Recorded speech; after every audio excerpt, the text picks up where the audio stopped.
নমস্কার, আমি তনুশ্রী রান্নাঘরে আপনাদের স্বাগত জানাই। আপনারা কেমন আছেন? আশা করছি আপনারা ভালো আছেন, আর আমিও ভালো আছি।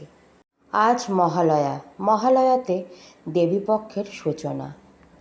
আজকে একটা সম্পূর্ণ নিরামিষ রেসিপি আপনাদের সাথে শেয়ার করছি, শাহী পটল।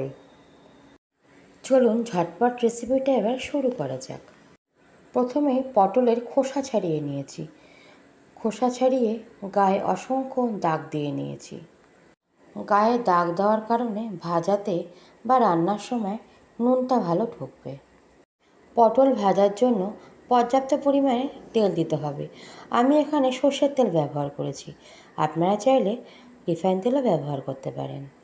দেখুন, সমস্ত পটল তেলে দেওয়া হয়ে গেছে। এবার দিয়ে দেব 1 চামচ পরিমাণে লবণ। পুরনো বন্ধুদের অসংখ্য ধন্যবাদ আমার পাশে থাকার জন্য।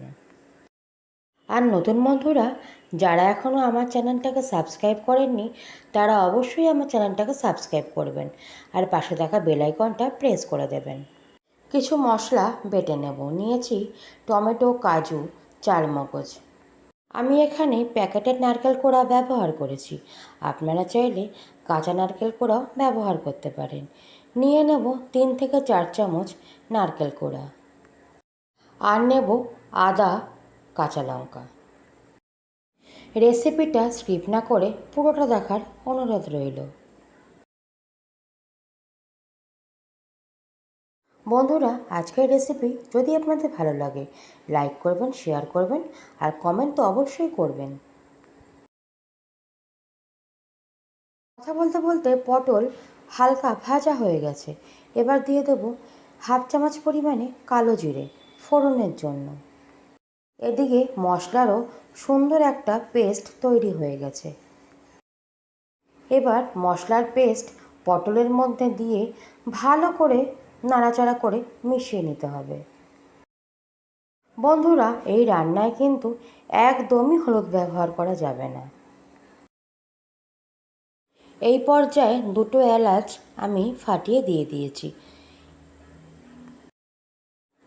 এলাচ দিয়েও নাড়াচাড়া করে মিশিয়ে নিতে হবে।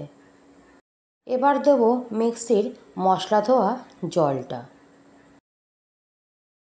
বন্ধুরা, পটল তো আপনারা অনেক রকমভাবে খান, এইভাবে একদিন রান্না করে দেখবেন, এর স্বাদ কিন্তু দুর্দান্ত হয়। এবার পরিমাণ মতন জল দিয়ে পটল সেদ্ধ হতে দেব।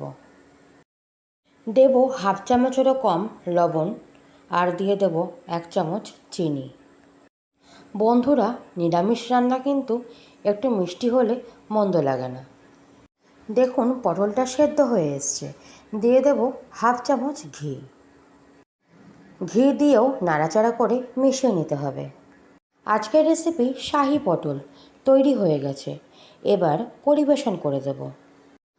আজকের এই শাহী পটল যদি আপনাদের ভালো লাগে, বাড়িতে অবশ্যই একবার বানাবেন আর আমাকে কমেন্ট করে জানাতে ভুলবেন না। আপনারা সুস্থ থাকবেন আর ভালো থাকবেন। অন্য কোনো রেসিপি নিয়ে আপনাদের সঙ্গে আবার দেখা হবে। সবাইকে জানাই শুভ মহালয়া। টাটা বন্ধুরা।